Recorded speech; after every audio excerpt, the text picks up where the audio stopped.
Hello everyone. ये आपका GST का फोर्थ लेक्चर है, चौथा क्लास चल रहा है। इसमें हम जीएसटी क्या है और जीएसटी की विशेषताएं और टैक्स कैस्केडिंग इफेक्ट, जो टैक्स पे टैक्स लगता है उसको समझेंगे, और इनपुट टैक्स क्रेडिट, इन दोनों को उदाहरण द्वारा समझेंगे, और साथ ही साथ जीएसटी क्या है और जीएसटी की विशेषताओं को जानेंगे। आइए शुरू करते हैं। आप सबसे रिक्वेस्ट है कि आप लोग वीडियो पूरा देखा करिए ताकि आपको सबको पूरी नॉलेज मिल सके, आप सबकी पूरी तैयारी हो सके। आइए जानते हैं जीएसटी क्या है। What is GST? GST is a value added tax levied on manufacture, sale and consumption of goods and services. It is a destination based tax on supply of goods and services levied at all stages right from manufacture up to final consumption with credit of tax paid on previous stages available as set off। यानी कि वस्तु एवं सेवा कर या GST, इसको Hindi English में बोलते हैं, एक व्यापक बहुस्तरीय गंतव्य आधारित कर है जो वस्तु एवं सेवाओं के निर्माण से लेकर अंतिम उपभोक्ता तक के प्रत्येक स्तर के प्रत्येक मूल्य में जोड़कर लगाया जाता है तथा पूर्व के स्तर के कर का क्रेडिट अगले स्तर के कर के भुगतान में दे दिया जाता है। अब देखिए, इसमें बहुत सी चीज़ें नहीं समझ में आई होंगी, जैसे क्रेडिट दिया जाता है, कई स्तर होता है। इसको हम जब एग्जाम्पल से समझाएंगे आगे ना, तो इसको बहुत अच्छी तरह से समझ में आ जाएगा। और साथ ही साथ पहले क्या होता था, मैन्युफैक्चरिंग पे यानी निर्माण पे उत्पाद शुल्क लगता था, एक्साइज ड्यूटी लगती थी। उसके बाद जब सेल होता था तो उसके पे वैट लगता था, वैल्यू एडेड टैक्स, और उसके पहले सेल टैक्स लगता था। लेकिन अब ये सब चेंज करके सब कुछ नहीं लगता, अब जीएसटी लगता है। अब देखिए, डेस्टिनेशन बेस्ड टैक्स है ये गंतव्य आधारित कर है, यानी जहाँ सप्लाई की जाएगी वहाँ पे टैक्स लगता है, दैट्स इट। सेल से मतलब नहीं है, अगर एक फैक्ट्री से दूसरे फैक्ट्री में भी ट्रांसफ़र किया जा रहा है ना, तो वहाँ टैक्स लग जाता है। हाँ, उसका क्रेडिट आगे के आउटपुट टैक्स पेमेंट में दे दिया जाता है। अब देखिए, जीएसटी की कुछ मुख्य मुख्य विशेषताओं को जान लेते हैं। पहला विशेषता है subsuming of 17 taxes at central oblique state level, यानी 17 विभिन्न प्रकार के केंद्रीय और राज्य स्तर के जो कर हैं उनको शामिल कर लिया गया है जीएसटी में। इसमें कौन कौन से कर शामिल हैं? जैसे सीएसटी था, सेंट्रल सेल टैक्स है, और राज्यों के वैट थे, परचेज टैक्स है, इंटरटेनमेंट टैक्स है, लग्जरी टैक्स है। इस तरह से बहुत से टैक्स थे, सर्विस टैक्स है, तो इसको शामिल कर लिया गया है। उसको हम पूरा डिटेल नहीं बता रहे हैं, उसको आगे के वीडियोज में हम उसको बताएंगे कौन कौन सा टैक्स शामिल किया गया है, कौन कौन सा नहीं शामिल किया गया है। आगे के कुछ वीडियो में आएंगे ये सब डिटेल। अब यहाँ अगर बताएंगे तो बहुत ज़्यादा लेंदी हो जाएगा ये वीडियो। बस इसकी विशेषताओं में अगर क्वेश्चन आता है तो आप लोग लिख दीजिएगा। 17 विभिन्न प्रकार के केंद्र एवं राज्य सरकार के करों को इसमें शामिल किया गया है। एक दो एग्जाम्पल सीएसटी है, वैट है, ये सब लिख। नेक्स्ट है आपका कंजम्पशन बेस्ड टैक्स और डेस्टिनेशन बेस्ड प्रिंसिपल, यानी उपभोग आधारित कर है या गंतव्य आधारित सिद्धांत पे आधार है ये जीएसटी। यानी कि अभी हमने बताया है जहाँ पे माल सप्लाई किया जाता है, जैसे आपका एक एग्जांपल ले लीजिए, वहाँ पे उसका टैक्स लगता है। जैसे आप उत्तर प्रदेश से सप्लाई किया जा रहा है दूसरे राज्य में, गुजरात में, तो गुजरात में ट्रांसफ़र हो रहा है तो गुजरात में कर लगेगा, न कि उत्तर प्रदेश में लगेगा। और ये ज़रूरी नहीं कि सेल ही हो, सप्लाई किया जा रहा हो तो भी लगेगा। अब एक चीज़ और, जैसे दिल्ली से बेंगलोर ट्रांसफ़र किया गया तो बेंगलोर टैक्स लगेगा। लेकिन अगर सप्लाई दिल्ली में ही हो जा रही है, ठीक है, जैसे बेंगलोर का जो परचेजर है वो दिल्ली में आया और दिल्ली में ही खरीद के खुद ले जा रहा है, तो वो सप्लाई दिल्ली में ही कर दी जा रही है उसको, तो दिल्ली में ही टैक्स लगेगा। ये चीज़ ध्यान दीजिएगा, न कि बेंगलोर में। सप्लाई कहाँ हो रही है ये चीज़ देखा जाएगा। फिर नेक्स्ट है one tax rate across the country. हाँ, ये बात सही है कि जीएसटी आने से अलग अलग राज्यों में अलग अलग टैक्स अब नहीं लगता, एक रेट है और वो सब पे सारे स्टेट में, पूरे देश में लगता है। ये बहुत बड़ी विशेषता है। हालांकि ये 4 प्रकार के रेट हैं, जैसे 5% है, 12%, 18% और 28% है। जीएसटी में 4 प्रकार के, लोग कहते हैं 4 प्रकार का रेट है, लेकिन आप ये देखिए अगर 5% का रेट किसी प्रोडक्ट पे लगता है तो वो प्रोडक्ट आप ऑल ओवर इंडिया कहीं भी जाइए खरीदिए तो वो उतना ही 5% ही लगेगा हर जगह। इस चीज़ की बात हो रही है। प्रोडक्ट टू प्रोडक्ट वेरी कर सकता है। जैसे दूसरे प्रोडक्ट पे 12% है तो वो 12% लगेगा कहीं भी जाएंगे तो। नेक्स्ट है टैक्सेबल इवेंट, यानी सप्लाई ऑफ गुड्स और सर्विसेज। यानी पहले देखिए कर योग्य घटना क्या होती थी, माल एवं वस्तुओं की पूर्ति नहीं हुआ करती थी, अब माल एवं वस्तुओं की पूर्ति हुई। इसको अभी हम 2 बार समझा चुके हैं। सप्लाई जहाँ होगी वो कर योग्य घटना होगी, वहाँ कर लगेगा। पहले सेल घटना होती थी, अगर सेल हुआ, सेल की डिफिनीशन में वो आ गया, सेल हुआ है तभी लगता था। अगर ट्रांसफ़र करेंगे एक फैक्ट्री से दूसरी फैक्ट्री में तो नहीं लगता था। अब क्या है, अपनी एक फैक्ट्री से दूसरे फैक्ट्री में ट्रांसफ़र करेंगे तो उस पर जीएसटी देना होता है। नेक्स्ट है आपका नो डिफरेंस इन गुड्स और सर्विसेज। ये तो हमने पहले भी बताया था इसके पिछले वीडियो में कि इसमें माल एवं सेवाओं में कोई अंतर नहीं है। पहले क्या होता था, कोई जैसे कैटरिंग हमने एग्जांपल दिया था तो उसमें कैटरिंग की सुविधा दी जाती थी शादी विवाह में, उसमें सेवा का भी मूल्य जुड़ा होता था और माल सप्लाई करते थे उसमें का भी मूल्य। तो माल और सेवा का दोनों को अलग करने में दिक्कत होती थी, दोनों को अलग अलग टैक्स लगता था, सर्विस टैक्स अलग लगता था और उस स्टेट का वैट अलग लगता था। लेकिन अब ऐसा कुछ नहीं है। अगर 5% है तो उस पर 2.5% SGST लगेगा, यानी स्टेट का जीएसटी लगेगा, और 2.5% 2.5% CGST यानी सेंट्रल का जीएसटी लगेगा। अब उसमें सेवा कितना है, माल कितना है, निकालने की जरूरत ही नहीं है। नेक्स्ट है आपका comprehensive tax on goods and services, यानी माल एवं सेवाओं पर व्यापक कर। व्यापक कर मतलब इसे विस्तृत रूप है। अगर एक ही टैक्स है तो वो एक रेट है तो एक ही रेट लगेगा सभी पे, ये चीज़ है इसका कहना। नेक्स्ट है नो टैक्स ऑन टैक्स और नो कैस्केडिंग इफेक्ट, एक ही चीज़ है दोनों, यानी कर पर कर नहीं दिया जाता और कैस्केडिंग प्रभाव का अंत हो गया, यानी कर पे कर अब नहीं लगता। इसको भी हम एग्जाम्पल के थ्रू हम इसको अच्छी तरह से एक्सप्लेन करेंगे। नेक्स्ट है फ्री फ्लो ऑफ क्रेडिट, यानी क्रेडिट का जो आईटीसी मिलता है वो मुक्त प्रवाह है। ऐसा नहीं है कि सेम जैसे होता था पहले, सर्विस टैक्स का क्रेडिट वैट पे नहीं मिलता था, वैट का क्रेडिट सर्विस टैक्स में नहीं लगता था, फिर वैट का क्रेडिट उस सीएसटी जो होता है सेंट्रल सेल्स टैक्स जो पहले लगता था इंटर स्टेट, एक राज्य से दूसरे राज्य में माल भेजने पे, तो उसका क्रेडिट वहाँ नहीं मिलता था, तो बड़ी दिक्कत होती। एक राज्य का वैट दूसरे राज्य के वैट में सेट ऑफ नहीं कर पाते थे। लेकिन अब क्या है, अब एकदम फ्री फ्लो क्रेडिट मिलता है। किसी भी प्रोडक्ट का क्रेडिट हो दूसरे स्टेट में कहीं भी सेल करते हो तो आपको मिलता है, क्योंकि गुड्स और सर्विस सब कुछ इंक्लूड कर दिया गया है। नेक्स्ट है value addition at each stage, value addition tax at each stage, यानी प्रत्येक स्तर पर मूल्य संवर्धन कर। जितना जितना आप मूल्य बढ़ाते जाएंगे उतने उतने पे कर लगेगा। इसको भी एग्जाम्पल से आराम से समझ सकते हैं। यह है आपका एग्जाम्पल लीजिए, देखिए मिस्टर ए है, परचेज किए रॉ मटेरियल वाई से 1,000 रुपये का, और फिर उसको इंटरमीडिएट गुड्स में रॉ मटेरियल परचेज किए थे, इंटरमीडिएट गुड्स बनाए 1,500 रुपये का, यानी देखिए वैल्यू एडिशन यहाँ पे 500 कर रहे हैं। ये इसी को वैल्यू एडिशन बोलते हैं, मूल्य संवर्धन। जो अभी लास्ट पॉइंट पे हमने बताया था ये चीज़, प्रत्येक स्तर पर मूल्य संवर्धन यही चीज़ है।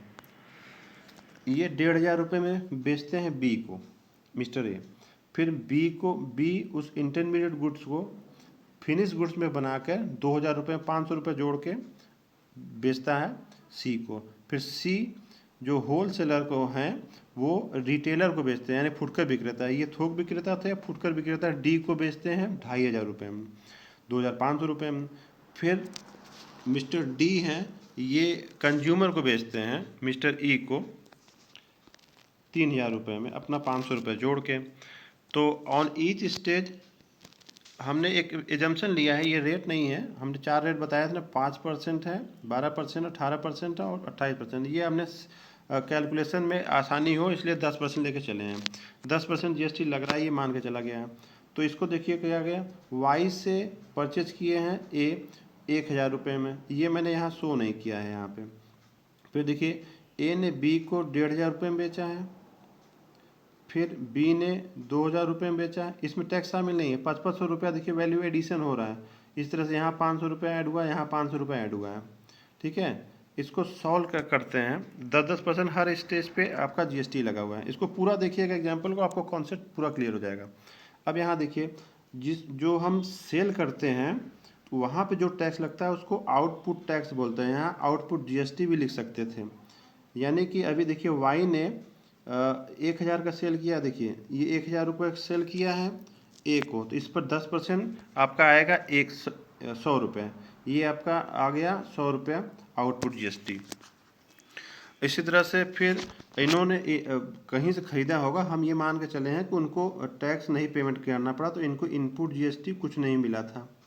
जो परचेज पे टैक्स देते हैं उसको इनपुट टैक्स कहते हैं, इनपुट जीएसटी कहेंगे। तो इनकी फाइनल टैक्स लायबिलिटी 100 रुपये बची।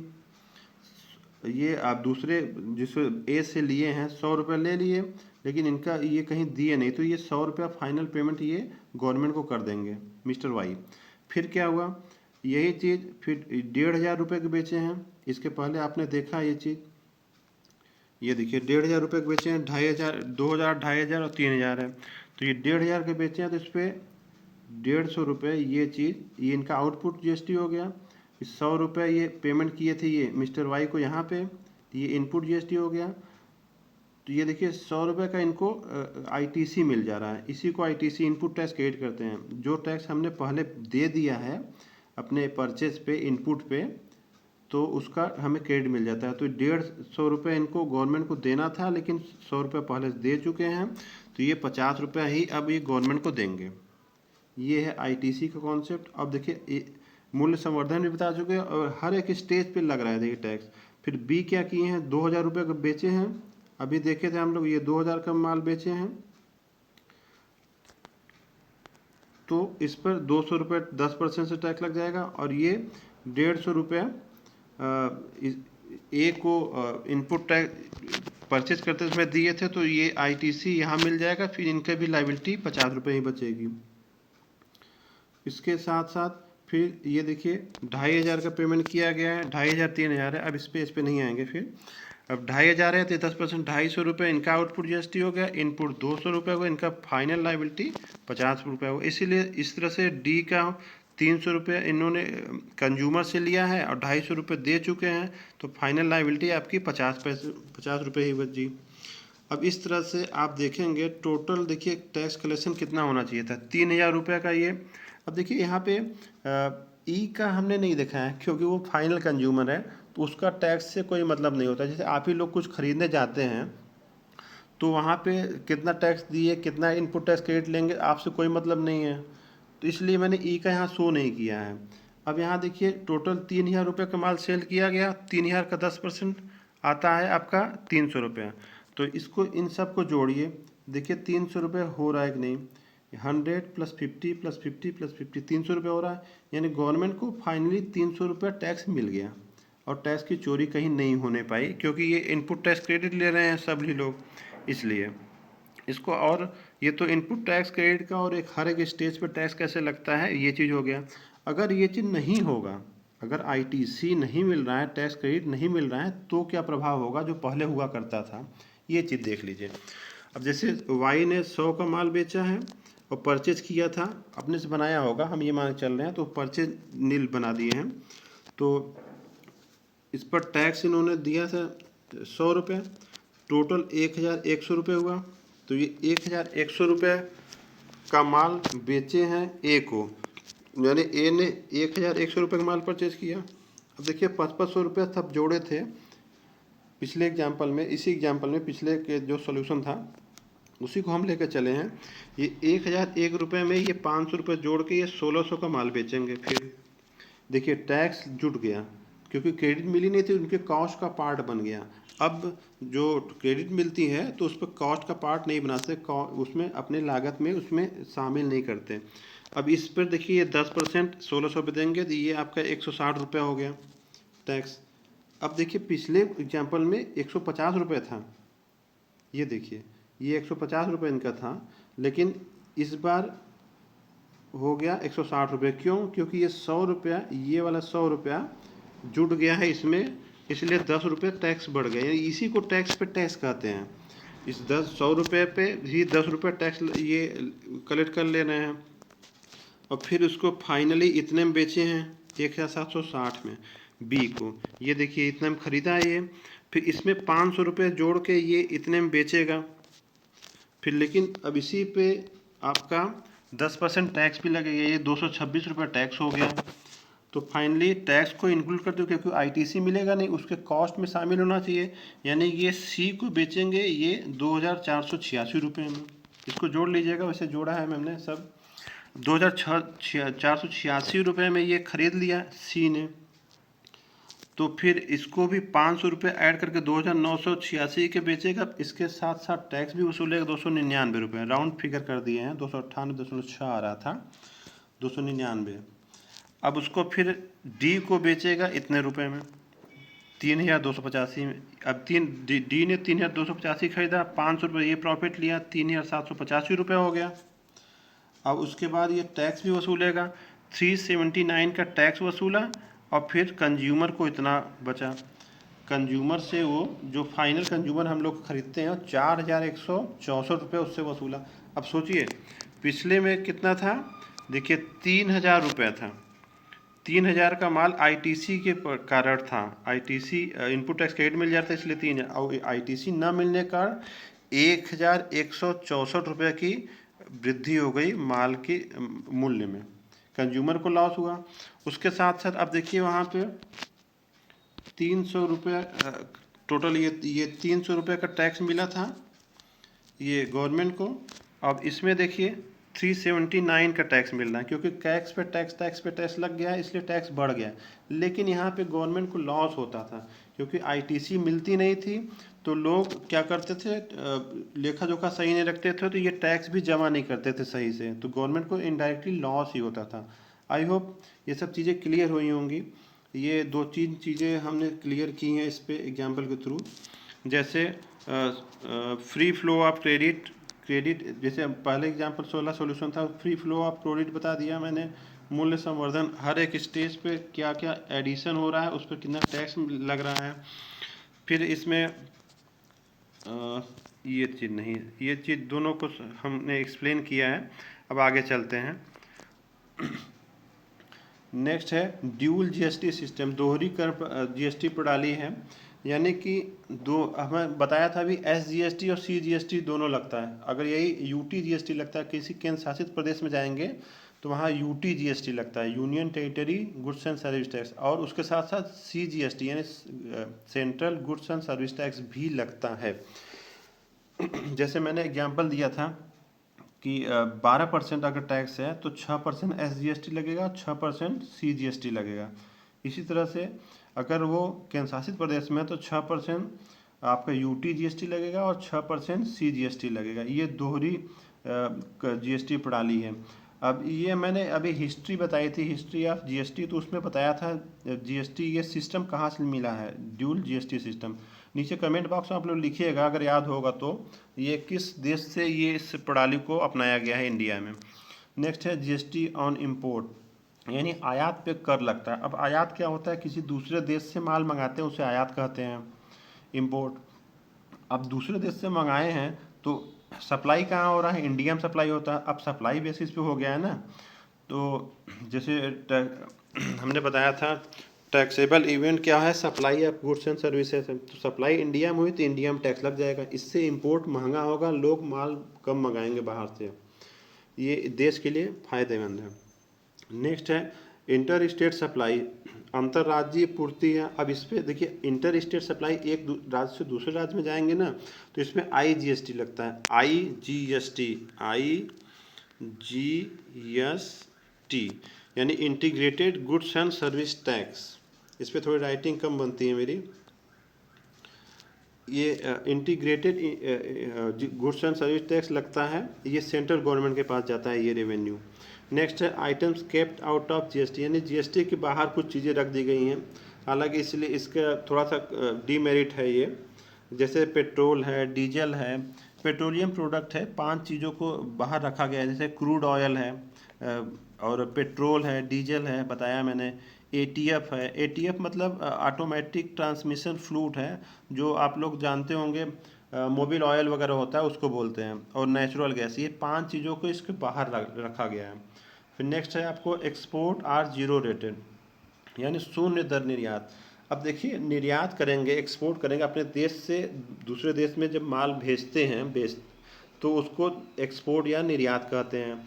अब जब माल बाहर भेजे तो आपका सप्लाई कहाँ हो गया, दूसरे देश में हो गया, तो दूसरे देश में टैक्स लगेगा, इसलिए इसको एग्जम्प्ट कर दिए हैं। अब एग्जम्प्ट करने का फ़ायदा ये हुआ कि इस पर जीएसटी लगेगा नहीं, हमारा माल सस्ता होगा तो बाहर जाके ज़्यादा बिकेगा दूसरे देश में, उससे ज़्यादा फॉरेन करेंसी मिलेगी। नेक्स्ट है टीडीएस एंड टीसीएस ऑब्लिगेशन, यानी टीडीएस और टीसीएस दायित्व जो डायरेक्ट टैक्स में, इनकम टैक्स में हुआ करता था, ये इनडायरेक्ट टैक्स में भी ला दिए हैं।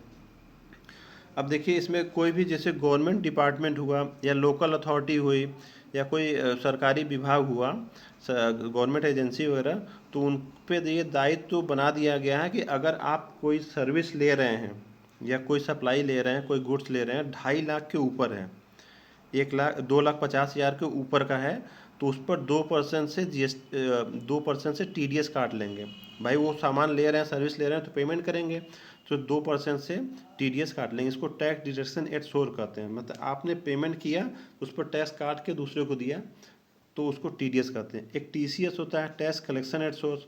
तो टैक्स कलेक्शन क्या होता है, आप कुछ बेच रहे हैं दूसरे को, तो उस पर आपका टैक्स कलेक्ट करना होता है। आप कुछ बेच रहे हैं तो उस पर जितना माल है उस पर कुछ % जोड़ के उसको लेते हैं। तो ये दायित्व जो टीसीएस वाला है वो इलेक्ट्रॉनिक कॉमर्स ऑपरेटर्स को दिया गया, जो ऑनलाइन बिजनेस वगैरह करते हैं, तो उन लोग को कहा गया है कि 1%, आप लोग बहुत बड़े पैमाने पे करते हैं तो 1% जो भी आप बेचेंगे और कलेक्ट करेंगे दूसरे से पेमेंट, उस पर 1% टैक्स आप देंगे, उसको टीसीएस बोलते हैं। और टीडीएस में जो पेमेंट करते हैं उस पर डिडक्ट करते हैं ना, उसको टीडीएस बोलते हैं। दोनों में अंतर समझ लीजिएगा, टीडीएस और टीसीएस में ये अंतर होता है। आपको डायरेक्ट टैक्स में भी ये काम देगा, इनकम टैक्स में। नेक्स्ट है एडवांस रूलिंग अथॉरिटी, अग्रिम निर्णय प्राधिकरण, यानी ये देखिए होता है जो रजिस्टर्ड पर्सन होते हैं जीएसटी में, वो जाके ये एडवांस रूलिंग अथॉरिटी, ये सेंट्रल गवर्नमेंट हुआ करता था और स्टेट गवर्नमेंट भी बनाते हैं, तो इनके पास जाके किसी चीज़ पे डिस्प्यूट है तो अग्रिम निर्णय ले लेते हैं कि हाँ ये प्रॉब्लम आ रही है, अब क्या डिसीजन हो सकता है, तो डिसीजन ले लेते हैं। उससे लिटिगेशन नहीं होता, वाद विवाद नहीं होता, फ्यूचर में दिक्कत नहीं आती। नेक्स्ट है जीएसटी अपीलेट ट्रिब्यूनल, यानी जीएसटी अपीलीय न्यायाधिकरण का गठन कर दिया गया, जहाँ पे अपील कर सकते हैं कोई दिक्कत होने पे। और नेक्स्ट है आपका सेल्फ असेसमेंट, यानी स्वनिर्धारण, स्व कर निर्धारण, अपना खुद का कर निर्धारण कर सकते हैं। ये कॉन्सेप्ट अब इनडायरेक्ट टैक्स में भी आ गया है और डायरेक्ट टैक्स में भी तो पहले से ही है इनकम टैक्स में। नेक्स्ट है थ्रेशोल्ड एग्जाम्पशन। अब कर मुक्ति सीमा इसमें क्या होता है, कर मुक्ति सीमा जान लीजिए। जीएसटी में रखा गया है यदि आपका टर्नओवर कि कोई भी टैक्स पेयर है जिसका एनुअल टर्नओवर यानी साल भर का जो टर्नओवर है, सेल और अदर रिसीप्ट मिला के अगर 20 लाख से तक है, 20 लाख से कम है या 20 लाख तक है, तो उसको जीएसटी में रजिस्ट्रेशन कराने की ज़रूरत नहीं है, यानी छोटे व्यापारियों के लिए सहूलियत है। और उसके ऊपर वालों को कंपलसरी रजिस्ट्रेशन कराना पड़ेगा और टैक्स वगैरह देना पड़ेगा, आईटीसी वगैरह भी मिलेगी।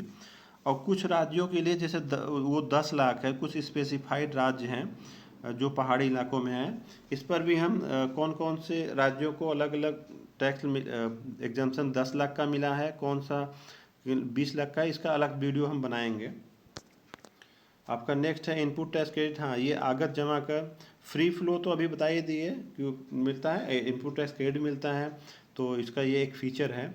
नेक्स्ट है electronic of returns by different class of person at different, यानी विभिन्न वर्गों एवं व्यक्तियों द्वारा विभिन्न तारीखों पर इलेक्ट्रॉनिक फाइलिंग की जाती है। अब ऑफलाइन नहीं, ऑनलाइन फाइलिंग की जाती है। इसका भी अलग वीडियो डिटेल में बनाएंगे रिटर्न वाले चैप्टर में। नेक्स्ट है आपका taxable event would be supply not sale of और मैन्युफैक्चर। देखिए ये मैंने अभी बताया था पीछे ही कि जो टैक्सेबल इवेंट होगा सप्लाई होगी। अब यहाँ और क्लियर मैंने कर दिया कि कोई सेल या मैन्युफैक्चर नहीं होगा।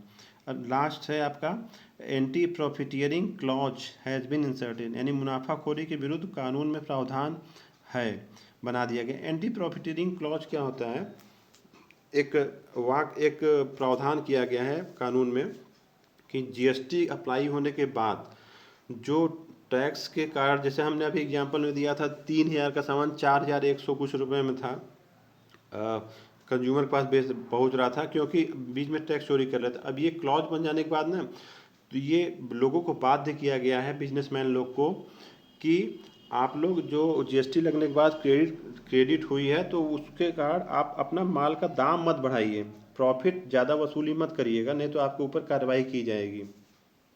तो ये चीज़ है एंटी प्रॉफिटेरिंग क्लॉज। अगर जीएसटी लगने का जैसे जीएसटी लगने का तो ऑटोमेटिक इनपुट टैक्स क्रेडिट मिल रहा है तो आपका प्रॉफिट तो उतना ही रहेगा, लेकिन माल कंज्यूमर को सस्ता मिलेगा। लेकिन कुछ लोग करते हैं ऐसा है कि माल का दाम बढ़ा के उतना ही करते हैं, तो उसके खिलाफ कानून बनाया गया है।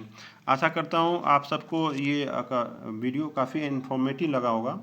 आपने सबने लास्ट तक देखा है, उसके लिए आप सबका थैंक यू।